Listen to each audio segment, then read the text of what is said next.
श्री कृष्ण जी कहते हैं, जिस व्यक्ति के विचार मैले हैं, जो लापरवाह है और धोखे से भरा हुआ है, वो कभी अपना वास्तविक परिचय नहीं रखता।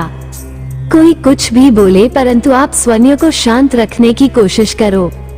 धूप चाहे कितनी ही तेज क्यों ना हो, परंतु समुद्र कभी सूखा नहीं करता, ना ही वो विचलित होता है। तुम उसके लिए शोक करते हो जो शोक करने के योग्य नहीं है, और तुम फिर भी ज्ञान की बातें करते हो। बुद्धिमान व्यक्ति ना किसी शोक में और ना ही किसी मोह माया में व्यस्त रहते हैं। वह तो सांसारिक मोह माया से दूर रहते हैं। तुम अपनी पीड़ा के लिए संसार को दोष मत दो। अपने मन को समझाओ, तुम्हारे मन का परिवर्तन ही तुम्हारे दुखों का अंत है।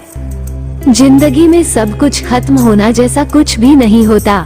हमेशा एक नई शुरुआत हमारा इंतजार कर रही होती है। सुख दुख का आना जाना सर्दी गर्मी के आने जाने के जैसा ही है, इसलिए इन्हें सहन करना सीखना ही उचित है।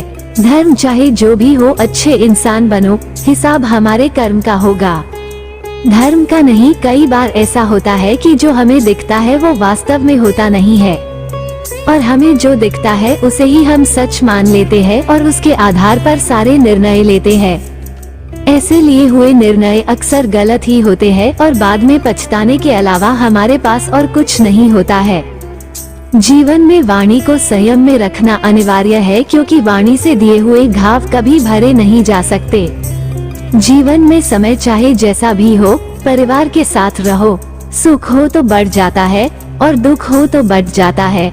इसीलिए हमें किसी भी निर्णय लेने से पहले उसके बारे में 100 बार सोचना चाहिए और अच्छे से सोच समझकर ही फैसला लेना चाहिए, क्योंकि कभी कभी हम अनावश्यक रूप से भ्रमित हो जाते हैं और ऐसे भ्रम में आकर हम गलत फैसला ही कर लेते हैं। श्री कृष्ण कहते हैं, भरोसा अगर खुद पर रखो तो ताकत बन जाती है, दूसरों पर रखो तो कमजोरी बन जाती है। आप कब सही थे इसे कोई याद नहीं रखता, लेकिन आप कब गलत थे ये सब याद रखते हैं।